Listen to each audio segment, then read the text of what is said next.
Hello, this is Dr. Grande. Today I will analyze the case of Kofi Offeh in the Kingdom of Kubala.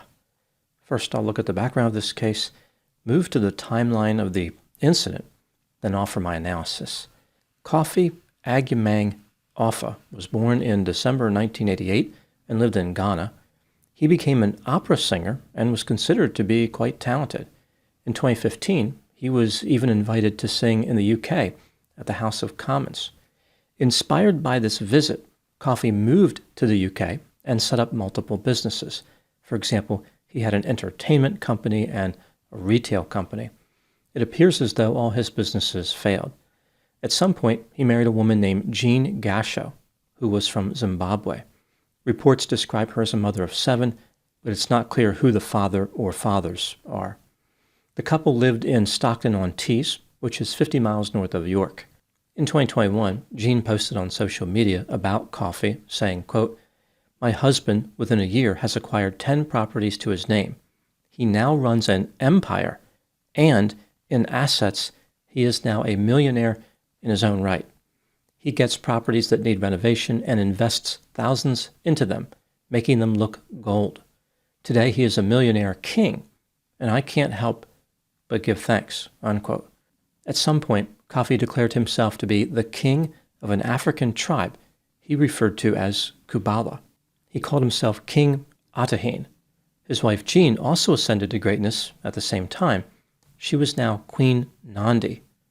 She supported her husband as he ruled over the Kingdom of Kubala.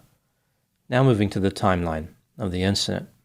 In the spring of 2025, 36-year-old Kofi and his 43-year-old wife Jean made their way to Jedburgh, Scotland. The self-proclaimed members of royalty established a campsite on a wooded hillside above the town. In May 2025, they were joined by a 21-year-old woman named Cara Taylor. She functioned as a second wife for the king and went by handmaiden Osnat. Cara had traveled to the UK to join the kingdom from her home in Dallas, Texas, where she worked as a waitress. She took her 1-year-old daughter with her on this magical journey. Her family reported her missing to the authorities.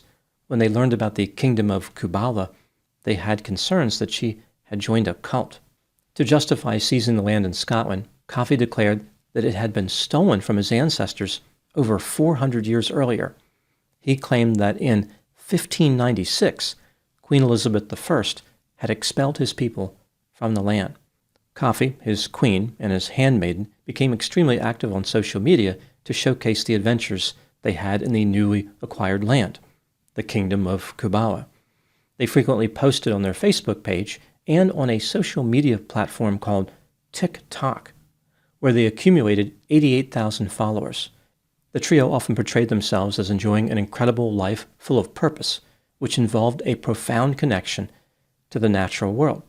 The Kingdom of Kubala was like the movie Highlander meets the series Game of Thrones, except the Highlander carries a marshmallow roasting stick instead of a sword, and the Iron Throne is a folding chair. Not everybody was feeling the intense joy of Kofi and his wives. Rather, some people were upset by the seizure of land in Scotland. Starting in May 2025, the authorities asked the king, the queen, and the handmaiden to pack up the kingdom and leave the woods. A few months later, the trio was evicted from the privately owned land. They did not go very far, only moving 20 feet away to land belonging to the Scottish Borders Council. The Kingdom of Kubala was not only ambitious, it was portable. This low-energy relocation led to another eviction order, which the trio disregarded. They had renounced local laws and regulations and promised to ignore any legal notices. Kofi said, quote, "All the lands belong to the Kingdom of Kubala, for it was given to us by the Creator of the heavens and the earth, and we dwell safely wherever we choose to be. Our ways are the ways of the Creator. If the Creator wants us to move or leave the space because we are done with what we need to do, we shall leave. That will not come from man, for man has got no power over the Kingdom of Kubala," unquote. It seemed like Kofi and his wives were not going anywhere. They were serious in their mission to seize the land and restore their kingdom to greatness. One thing was for certain: the trio would never be removed from their campsite. On Thursday, October 2, 2025, the trio was removed from their campsite by the authorities. Kofi and Cara were handcuffed and taken away in separate vans. Jean, a.k.a. Queen Nandi, left in a pickup truck. I can only assume that the royal carriages encountered some type of unexpected delay trying to get to the scene. After the tribe was removed, workers moved in and destroyed the Kingdom of Kubala. That is, they removed tents and garbage from the woods. The kingdom was loaded into a truck and taken away, exposing how that portable aspect could actually be a liability. Now moving to my analysis. Here are my thoughts on a few areas that stood out to me in this case. Item number 1. Kofi Offeh created an interesting fantasy to justify living in the woods in Scotland. According to him, he was a descendant of the biblical King David and had the right to reclaim the land. Kofi claimed to be the Messiah and the chosen one who was destined to usher people to the promised Holy Land of Scotland. I seriously question how thoroughly Kofi read the Bible if he believed the Holy Land was in Scotland. At various times, he said that all nations belong to the Kingdom of Kubala, but on other occasions, he was referred to as the King of the North. Kofi was kind of all over the place with his claims. While living in the kingdom, also known as a patch of woods, Kofi would only engage with outsiders if they offered him gifts. To fund his royal adventure, the tribe accepted donations online. 3 people may not seem like a lot for an entire kingdom, but Kofi was not worried. He said that 140,000 men were on the way to join him.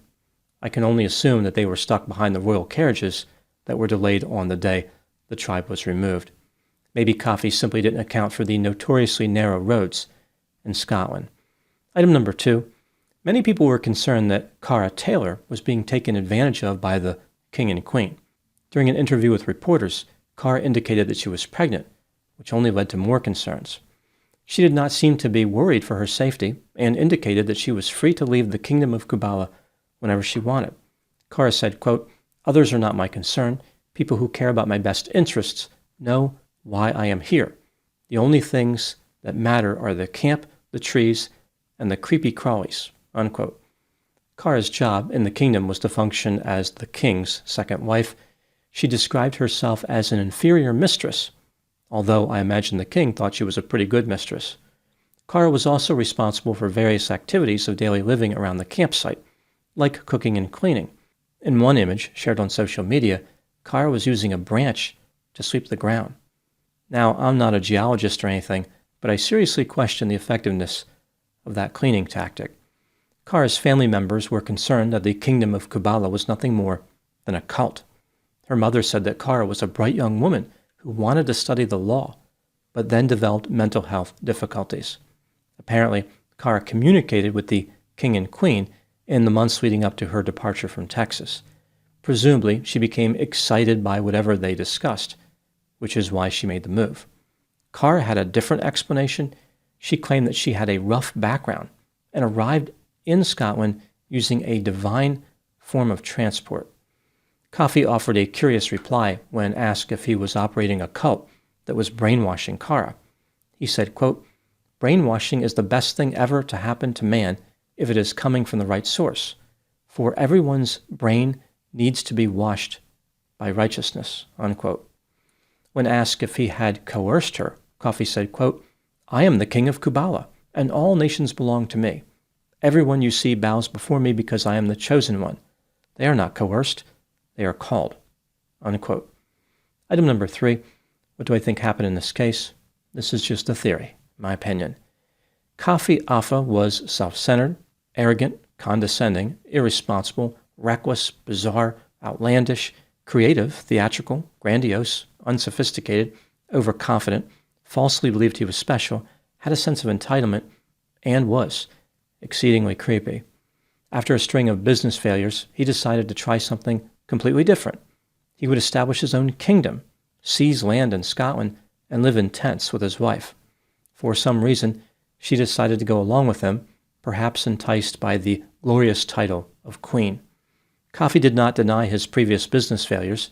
It's not like he lied about his past. Rather, he incorporated his struggles into his future, saying, quote, "All these businesses were the road to where we have come. It was a journey of discovery. We have left the world behind. The world of luxury is perishing. The world of the wilderness is what awaits everyone. It's more rewarding than cash, gold, and silver. This is our destiny," unquote. The royal couple was extremely confident about the success of their venture, declaring that the kingdom could never be destroyed because they followed the laws of the Creator. The queen said, "The kingdom of Kubala shall be spoken for 1,000 years." As all this was happening, Cara encountered the king and queen online and became interested in what they were doing. Perhaps due to mental health symptoms or looking for some type of purpose in her life, she moved to the UK to be Kofi's lover. Ultimately, the downfall of the mighty kingdom wasn't brought on by a warring nation, a revolt of the people, or a financial collapse. The kingdom disintegrated simply because of where it had been located. Perhaps that was Kofi's plan all along. He was looking for attention. He was aware that simply camping would not propel him to fame or notoriety, but camping on land he did not own would bring outrage and the media. He was able to leverage the attention to build a social media presence. Kofi may not have been a king or any type of leader, but he did teach how easy it can be to attract attention. He was able to stand out simply by camping in the woods with a couple of wives. Instead of seizing land in Scotland, maybe he should open a school for aspiring influencers. Those are my thoughts on Kofi Offeh and the Kingdom of Kubala. Thank you so much for watching. I'll talk to you soon. Just a reminder that I have my own kingdom on Patreon, where I post pre-release videos. These videos are of the same quality as the videos I release to the public. When I put a video in pre-release status, it usually stays that way for several months, if not a year. My kingdom may not last for 1,000 years, but it should be around for a while. I will put the link to Patreon in the description for this video.